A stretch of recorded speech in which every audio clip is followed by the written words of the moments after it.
Hey folks, I'm going to talk about something tonight that is a little bit uncomfortable to talk about, partially because it's hitting me and my family hard as well. What I'm going to talk about is the farm crisis in the United States. There's a lot of pain out there, and I'm just going to run through a few things of why, how we got here, and also some of the consequences of it. The average age of a U.S. farmer is 58.3 years old. They're thinking about retirement, particularly with this downturn going on. And farmers are only 2% of the U.S. population. So you look at those numbers, and we need young people to produce food in this country. Problem with farming is that we're price takers. We sometimes can set our prices for our product, and we can sometimes have some say over our input costs. But largely, whatever the price is, we have to take it. And a lot of times we just simply don't have a choice over the price we pay for our inputs and the price we get for our output. Kind of like I think John F. Kennedy said something, the farmer's the only one that pays retail for inputs and wholesale for their produce and pays freight both ways. Well, exactly. Just an example, at the local elevator, wheat is $3.69, corn is $2.93, and Milo is $3.06. These prices, I would argue, are below cost of production. And that is devastating when you need income to sustain your business, make payments, and provide a family living. It does not work, and anybody in the business knows that is correct. So we got corn at $2.93, yet if you cattle feeder, a wet distiller's grain, the byproduct is $70 to $80 a ton. Well, the people that know that that's a pretty high price for distillers versus the price of grain. It really makes sense to feed your own grain at these levels. Talking to feeder cattle break even is on a 750 pound calf is estimated at $1.40 to $1.50 a pound. Well, that's kind of the range that we're trading today. You know, guys can't make money in grain, so they're trying to make money in cattle, but they're not able to make money in cattle either. It's just kind of pays a few bills, but you're not doing any good. And part of the reason we're hurting is there's been a 100% increase in the federal funds rate, the short-term interest rate set by the Federal Reserve in 2017. It's went from 0.75 to 1.5, which doesn't sound like a big deal, but that is 100% increase in the cost of short-term money.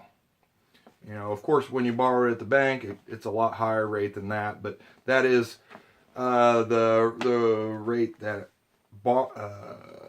banks pay for the money that they loan out. Family health insurance and living expense has been an absolute killer. If you're not making any money and you don't have off-farm income and you're trying to sustain your business and make payments, it don't work.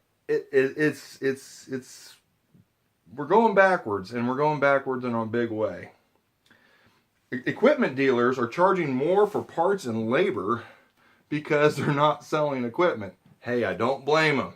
They got to sustain their business too. We're all in the same boat in that, except they have more pricing power than we do. We can't name our prices.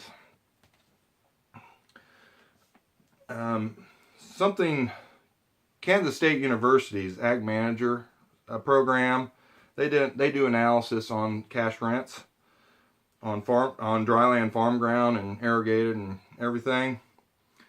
And they said that dryland farm ground should be the cash rent should be $7.90 an acre based on rent share equivalent. What that means is, and that's in 2017. What that means is there's two different kinds of renting. There's share crop, which is generally 2/3 and a third, 2/3 to the producer and a third to the landowner, or there's a set price like called cash rent, which is in this area is typically around $35 to $40 an acre.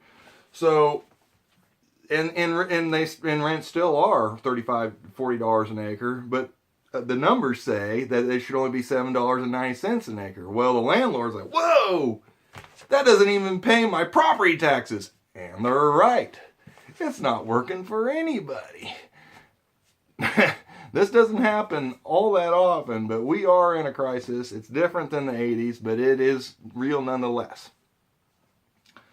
And part of the reason is government subsidies through, they have an ARC program and the PLC, and then crop insurance. They're all based on proven yield. So all of our government subsidies based on proven yield. So it's telling us to produce as much as, spend the money and produce as much as we can, because our subsidies are based on a historical average yield. Well, the problem is that causes us to overproduce, and we end up, if exports falter like they have, we have these huge piles of grain that nobody wants, and we have prices below the cost of production. Also, bank regulators are pressing lenders to reduce carryover debt from previous years. Regulators are getting nervous that stuff's not getting cleared. It's not getting paid down or paid off. The regulators are putting pressure on the local bankers and lenders. Debt requires income to service it, leaving nothing for family living expense. Yeah, you might be making some money to make your debt payments somehow, but that you don't have anything to live on.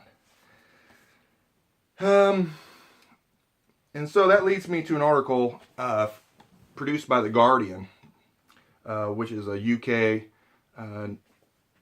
media company.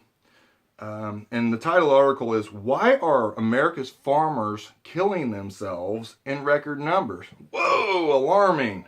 That's a headline.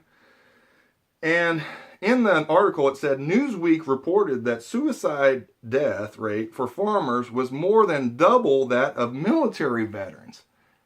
Whoa, we all know that there's a problem with military veteran suicide. Well, farmers are double the rate.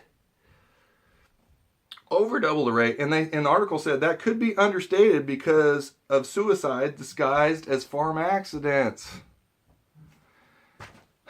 And the article talks about the agrarian imperative. You know, farmers work in isolation. It's hard work. They oftentimes get injured, and just anything and everything can go wrong at any given moment. I mean, Murphy's Law applies to a farmer. Anything that can go wrong will go wrong, and at the least favorable moment. And guys have this agrarian imperative. They feel like they have to produce.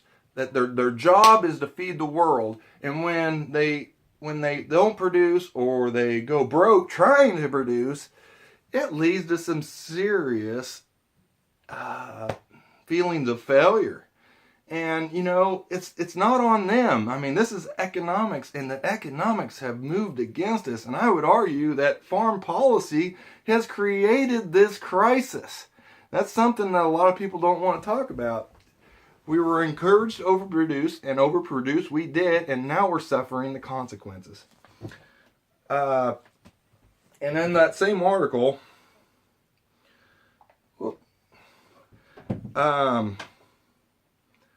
where am I?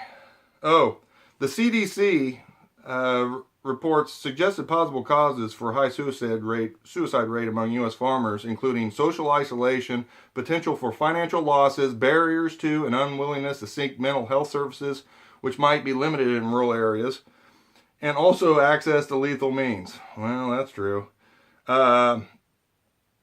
It also said, since 2013, net farm income for U.S. farmers has declined 50%.